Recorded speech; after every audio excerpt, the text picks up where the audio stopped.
സ്നേഹമുള്ളവരെ, ഞാൻ കരിമം എം നീലകണ്ഠൻ. നമുക്കിന്ന് ഗാന്ധിജിയെക്കുറിച്ച് അല്പം സംസാരിക്കാം. ഗാന്ധി തന്നെ ശാന്തി. 1869 ഒക്ടോബർ 2 ജനിച്ച് 1948 ജനുവരി 30 അന്തരിച്ച നമ്മുടെ രാഷ്ട്രപിതാവായ മഹാത്മാഗാന്ധിയെ പുതിയ തലമുറ വേണ്ടത്ര ഗൗരവത്തിൽ പഠിക്കുകയോ ഉൾക്കൊള്ളുകയോ ചെയ്യുന്നില്ല. സത്യം, അഹിംസ, സത്യഗ്രഹം, സർവോദയം, ലാളിത്യം എന്നിവയുടെ മനുഷ്യരൂപമാണ് ഗാന്ധിജി. അദ്ദേഹത്തെക്കുറിച്ച് ധാരാളം പ്രമുഖർ എഴുതിയിട്ടുണ്ട്. മാർട്ടിൻ ലൂതർ കിങ് എഴുതി, ഗാന്ധിയിൽ നിന്ന് ഒളിച്ചോടിക്കൊണ്ട് മനുഷ്യരാശിക്ക് പുരോഗമനം സാധ്യമല്ല. മനുഷ്യരാശി സമാധാനവും സഹവർത്തിത്വവും നിലനിൽക്കുന്ന ഒരു ലോകത്തിലേക്ക് പരിണാമത്തിലൂടെ ചെന്നെത്തുന്നത് മനസ്സിൽ കണ്ട് അതിൽ നിന്ന് ഊർജം ഉൾക്കൊണ്ടുകൊണ്ടാണ് അദ്ദേഹം ജീവിക്കുകയും ചിന്തിക്കുകയും പ്രവർത്തിക്കുകയും ചെയ്തത്. അദ്ദേഹത്തെ അവഗണിക്കുന്നത് നമ്മെ തന്നെയാവും ബാധിക്കുക. രവീന്ദ്രനാഥ ടാഗോർ അഭിപ്രായപ്പെട്ടത്, ഗാന്ധിജി ഇന്ത്യയിലെ നിരാലംബരായ കോടിക്കണക്കിന് ജനങ്ങളുടെ പടിവാതിൽക്കൽ വന്നു നിന്ന് അവരിൽ ഒരാളായി അവരുടെ ഭാഷയിൽ അവർക്ക് വേണ്ടി സംസാരിച്ചു. മറ്റാർക്കാണ് അത്രയും ജനങ്ങളെ സ്വന്തം ശരീരവും രക്തവുമായി കണക്കാക്കാൻ പറ്റിയത്? സത്യം സത്യത്തെ ഉണർത്തി.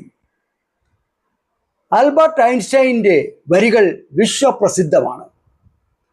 ഭൂമിയിൽ രക്തവും മാംസവുമുള്ള ഇങ്ങനെ ഒരാൾ ജീവിച്ചിരുന്നതായി ഇനി വരുന്ന തലമുറ വിശ്വസിച്ചേക്കില്ല. ഗുജറാത്തിലെ പോർബന്ദറിൽ നിന്ന് സമാരംഭിച്ച് ഡൽഹിയിലെ ബിർള മന്ദിറിൽ സമാപിച്ച ആ മഹത് ജീവിതം ലോകമെമ്പാടും ആരാധകരെ സൃഷ്ടിച്ചു.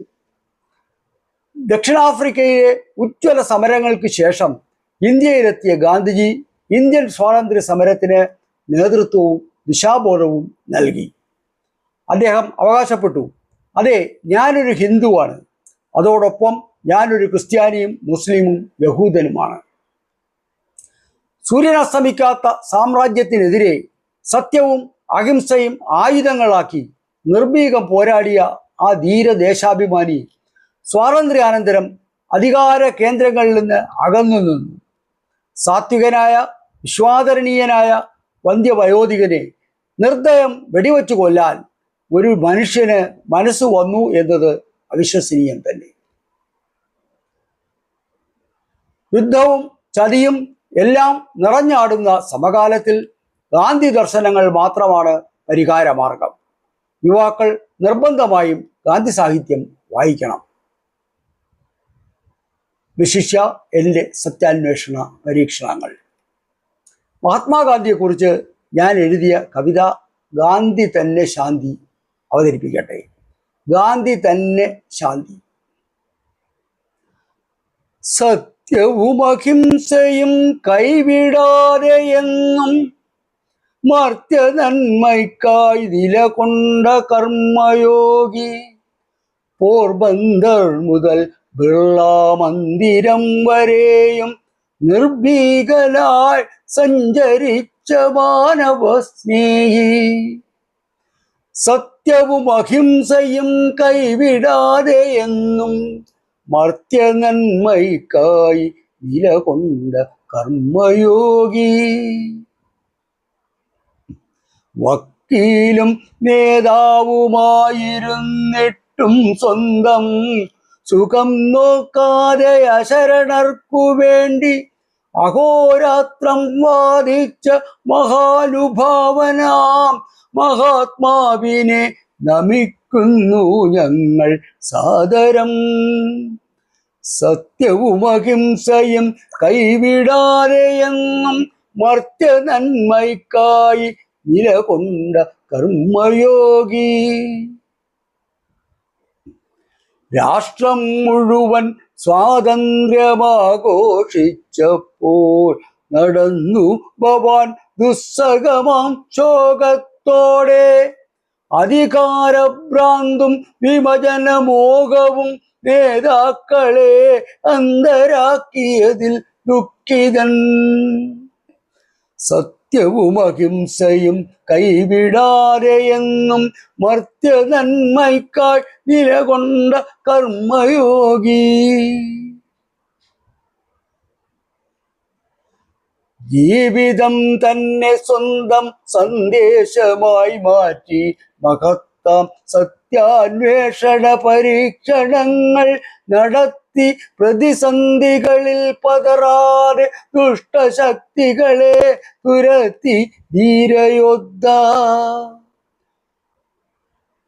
സത്യവും അഹിംസയും കൈവിടാതെ എന്നും മർത്യ നന്മയ്ക്കായി നിലകൊണ്ട കർമ്മയോഗി. ചൂടും തണുപ്പും സഹിച്ചർദ്ധനഗ്നനായി രാഷ്ട്രമെങ്ങും സത്യാഗ്രഹങ്ങൾ നയിച്ചവൻ. വിശ്വലക്ഷങ്ങൾ തന്നുന്നമനത്തിനായി സുഖഭോഗങ്ങളെല്ലാം സ്വയം ത്യജിച്ചവൻ. സത്യവും അഹിംസയും കൈവിടാതെ എന്നും മർത്യ നന്മയ്ക്കായി നിലകൊണ്ട കർമ്മയോഗി. ആയുധമേതുമില്ലാതെ സാമ്രാജ്യത്വത്തെ ധീരനായി നേരിട്ടു സ്വാതന്ത്ര്യം നേടിത്തന്നോൻ. സർവമതസാരങ്ങളും ഒന്നെന്ന ചിന്ത സർവരിലും പുലരണമെന്നു നിനച്ചോൻ. സത്യവും അഹിംസയും കൈവിടാതെ എന്നും മർത്യ നന്മയ്ക്കായി നിലകൊണ്ട കർമ്മയോഗി. അശാന്തി തിങ്ങും ജീവിത പരിസരത്തിൽ അക്ഷീണം ശാന്തി പകരാനെത്തിയ ദൂതൻ. ലാളിത്യമാൾ രൂപമായി മാറിയ പോലെ ജീവിച്ചു മാതൃക കാണിച്ചു തന്നുവല്ലോ. സത്യവും അഹിംസയും കൈവിടാതെ എന്നും മർത്യ നന്മയ്ക്കായി നിലകൊണ്ട കർമ്മയോഗി. വെടിയേറ്റു വീണപ്പോഴും സംയമനം കൈവിടാതെ ഈശ്വരനാമം ചൊല്ലിയ ദിവ്യൻ. യുദ്ധഭീതിയിൽ വിശ്വം വിറച്ചു നിൽക്കുമ്പോൾ ഗാന്ധി തന്നെ ശാന്തി എന്നറിയുന്നു ഞങ്ങൾ.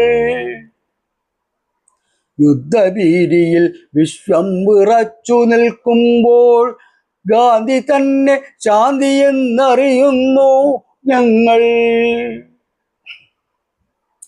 സത്യവും അഹിംസയും കൈവിടാതെ എന്നും മർത്യ നന്മയ്ക്കായി നിലകൊണ്ട കർമ്മയോഗി. പോർബന്ദർ മുതൽ ബിർള മന്ദിരം വരെയും നിർഭീകനായി സഞ്ചരിച്ച മാനവസ്നേഹി. യുദ്ധഭീതിയിൽ വിശ്വം വിറച്ചു നിൽക്കുമ്പോൾ ഗാന്ധി തന്നെ ശാന്തി എന്നറിയുന്നു ഞങ്ങൾ. ഗാന്ധി തന്നെ ശാന്തി എന്നറിയുന്നു ഞങ്ങൾ. നന്ദി, നമസ്കാരം.